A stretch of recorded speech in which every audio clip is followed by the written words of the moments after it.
ආයිබෝවන් මේ අද විශේෂ දෙයක් කියන්න තියෙනවා. මෙන්න මේ ට්‍රැක්ටරේ තියෙනවනේ. මේ ජපාන් ට්‍රැක්ටරයක්. මේ අද ගඩොල් ගෙනියන්න ආවිල්ලා තියෙන්නේ මේ ට්‍රැක්ටරේ හරියයිකාරයාගේ මුණුපුරා. එතකොට මේක මේ ගොඩාක් කල් පවතිනවා. දැන් අර මම මැටි අනන්නේ චයින වාහනේ. කියන්නේ සීපෑන් ට්‍රැක්ටරේ.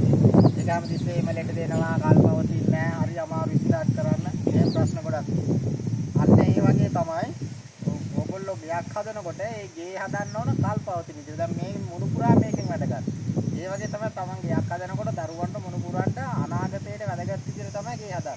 ඒතර බ්ලොක් ගල් වලින් හැදුවොත් ඒක ඇතුළේ ඉන්නත් බෑ රස්නේ කල් පවතින්නෙත් නැහැ. එතකොට මේ අපේ RN Bricks එක ගෙනියන්න මේ මහත්තයා.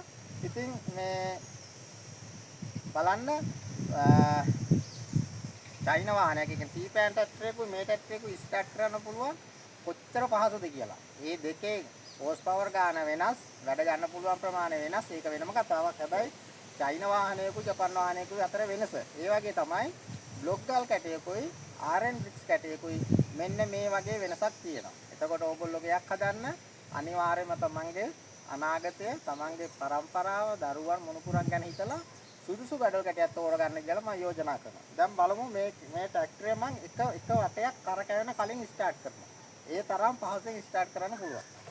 පොඩ්ඩක් හරි තුන් තැන හරි